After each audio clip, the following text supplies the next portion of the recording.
Rajkot crime બ્રાન્ચના DCP Jagdish બાંગરવાને લઈને હવે જે યુવક કોળી સમાજનો છે જેને મારવામાં આવ્યો હતો તેના દ્વારા ખુલાસો કરવામાં આવ્યો છે અને કહેવામાં આવ્યું છે કે મારા ઉપર રાજકીય દબાણ હતું. કોણે કર્યું હતું આ રાજકીય દબાણ અને હવે જિગ્નેશ મેવાણીએ જગદીશ બાંગરવાની વિરુદ્ધમાં કયો મોરચો નવો માંડી દીધો છે તેની વાત આ વિડીયોમાં. નમસ્કાર, હું છું ગોપી ગાંગર અને આપ જોઈ રહ્યા છો નિર્ભય ન્યૂઝ. રાજકોટમાં કોળી સમાજના યુવકને ઢોર માર મારવો, તેના પાછળના ભાગમાં પેટ્રોલ નાખવું, આ પ્રકારના આરોપ રાજકોટના ડીસીપી જગદીશ બાંગરવાની વિરુદ્ધમાં લાગ્યા હતા અને જગદીશ બાંગરવા વિરુદ્ધ જે આરોપ લાગ્યા હતા તેને લઈને સૌથી પહેલા તો જિગ્નેશ મેવાણી આ કોળી સમાજના યુવકને મળવા રાજકોટની સિવિલ હોસ્પિટલ પહોંચ્યા હતા.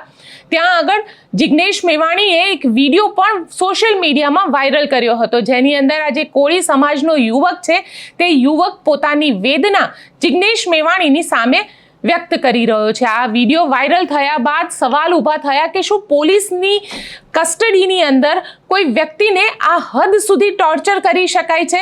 સવાલ જગદીશ બાંગરવાને લઈને ઊભા થયા કારણ કે તેમને જે આ કોળી સમાજનો યુવક છે તેના દ્વારા કોર્ટની અંદર એક પિટિશન પણ ફાઇલ કરવામાં આવી હતી. જગદીશ બાંગરવાની વિરુદ્ધમાં એક કમિટીને ઇન્વેસ્ટિગેશન પણ સોંપવામાં આવ્યું હતું, પરંતુ હવે આજે એક નવો વિડીયો આ કોળી યુવકનો સોશિયલ મીડિયા ઉપર વાયરલ થઈ રહ્યો છે જેમાં તેને નિવેદન આપ્યું છે કે મારી ઉપર રાજકીય દબાણ હતું. સૌથી પહેલા તો એ યુવકનો વિડીયો સાંભળીએ કે જેની અંદર એ એવું કહી રહ્યો છે કે મારી ઉપર રાજકીય દબાણ હતું. જય વેલનાથ, જય કોળી ઠાકોર સમાજ, જય માનધાતા. 23 તારીખે રાજકોટ સિવિલ હોસ્પિટલમાં હું દાખલ થયેલો હતો. ડીસીપી જગદીશ બાંગરવા સાહેબ ઉપર મેં રાજકોટ સેશન કોર્ટમાં પિટિશન દાખલ કરેલી હતી અને મારે એને કોઈ પર્સનલ દુશ્મની હતી નહીં ડીસીપી જગદીશ બાંગરવા સાહેબ સાથે, અને હું એને પણ કોઈ ઓળખતો નહોતો અને મારે કોઈ એની સાથે પર્સનલ દુશ્મની હતી નહીં અને એને મારાથી કોઈ પર્સનલ દુશ્મની હતી નહીં. એને પણ હું બીજાને કહેવાથી ઉશ્કેરણ હતો તાતામાં મેં ફરિયાદ કરેલી હતી. એ ફરિયાદ હવે હું પાછી ખેંચી લઉં છું. મને કોઈનું દબાણ નથી, રાજકીય દબાણ નથી, મને કોઈ દબેલો નથી, પોલીસે કોઈ ધાક ધમકી મારેલ નથી. અહીંયા યુવક તો સ્પષ્ટ રીતે કહી રહ્યો છે પણ કોઈ નેતાનું નામ નથી આપી રહ્યો કે મારી ઉપર રાજકીય દબાણ હતું અને જગદીશ બાંગરવાને લઈને પણ કહી રહ્યો છે કે મારે એમની સાથે કોઈ પર્સનલ મતભેદ નથી, મનભેદ નથી અને હું મારો કેસ પાછો લઈ રહ્યો છું. પણ સવાલ અહીંયા એ ઊભો થઈ રહ્યો છે કે જે ધારાસભ્ય જિગ્નેશ મેવાણી સામે પહેલી વાર તેને પોતાની વ્યથા કહી હતી તે જિગ્નેશ મેવાણીએ હવે ડીસીપી જગદીશ બાંગરવાની વિરુદ્ધમાં મોરચો માંડી દીધો છે. જિગ્નેશ મેવાણી અહીંયા આગળ સ્પષ્ટ રીતે એવું કહી રહ્યા છે અને માની પણ રહ્યા છે કે જગદીશ બાંગરવાના પીડિત આ એકલો કોળી સમાજનો યુવક નથી. આવા તો ઘણા બધા કેસ લોકો છે અને તેમાં અમુક લોકો તો આજે પણ જગદીશ બાંગરવાની વિરુદ્ધમાં બોલવા માટે તૈયાર છે. તેમને લઈને તેને મુખ્યમંત્રી ભૂપેન્દ્ર પટેલનો સમય પણ માંગેલો છે અને મુખ્યમંત્રી ભૂપેન્દ્ર પટેલ સમય આપશે એટલે એ વ્યક્તિને લઈને પર્સનલી જિગ્નેશ મેવાણી કોંગ્રેસના ડેલિગેશન સાથે મુખ્યમંત્રીને મળવા પણ જશે. આ આખા મામલે મેં પોતે જિગ્નેશ મેવાણી સાથે વાત કરી કારણ કે ક્યાંક ને ક્યાંક જે આરોપ લાગ્યા હતા ત્યારબાદ હવે એ કોળી સમાજનો યુવક પોતાના લગાવેલા આરોપથી ફરી ગયો છે. તો જિગ્નેશ મેવાણી શું માને છે તે પણ જાણવું એટલું જ જરૂરી છે. મેં પોતે જિગ્નેશ મેવાણી સાથે વાત કરી, તે પણ સાંભળીએ. આપણી સાથે અત્યારે કોંગ્રેસના ધારાસભ્ય જિગ્નેશ મેવાણી જોડાયા છે. જિગ્નેશ મેવાણીને પૂછીશું કારણ કે બાંગરવાની વિરુદ્ધ ડીસીપી બાંગરવાની વિરુદ્ધમાં જે આરોપ લગાવ્યા હતા તે વ્યક્તિ અત્યારે કહી રહ્યું છે કે મને રાજકીય દબાણ હતું. જિગ્નેશભાઈ, તમે ત્યાં ગયા હતા, તમે પોતે આ વિષયમાં ઘણું બધું બોલ્યા હતા, તમે પોતે ડીસીપી ઉપર આરોપ લગાવ્યા હતા, હવે આપનું શું કહેવું છે?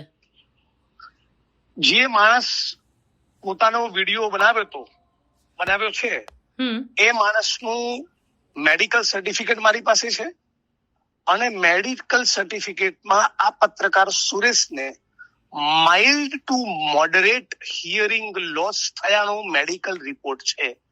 અર્થાત કે લગભગ એનો કાનનો પડદો તોડી નાખ્યો. કોનું કેવું છે આ મેડિકલ રિપોર્ટનું?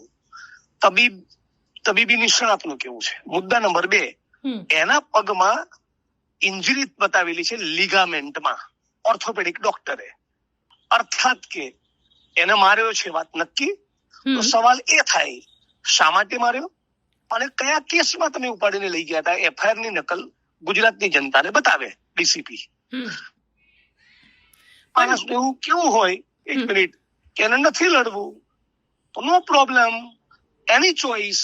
પણ આ ડીસીપી બાંગરવા સામે આવી મલ્ટિપલ કમ્પ્લેન્ટ્સ, આવી મલ્ટિપલ પિટિશનો દાખલ થયેલી છે અને એકથી વધારે વખત આવી પિટિશનો એ પરત પણ ખેંચી લેવામાં આવી છે. એટલે પીએસઆઈ, પીઆઈ કક્ષાના અધિકારી પણ આરોપી અને સામાન્ય નાગરિકો ઉપર કેવા પ્રકારના દબાણો કરતા હોય છે, કેવા પ્રકારની પ્રેશર ટેક્ટિસ અજમાવતા હોય છે, અને એ પ્રેશર ટેક્ટિસો દબાણ મારવી અને મોટા સંગીન ગુનામાં તેની અંદર નાખી દઈશ એવી પોલીસની ધમકીના પગલે માણસો ફસકી પડે, એ આ દેશમાં કોઈ આશ્ચર્યનો વિષય નથી. મુદ્દા નંબર 3, લડવાનું શરૂ કર્યું આ મુદ્દે ત્યારે મારી જે પોઝિશન હતી એ પોઝિશન પર હું અડીખમ છું. આ ડીસીપી જગદીશ બાંગરવાની તમામ હરકતો બંધ કરાવીને જ રહીશ.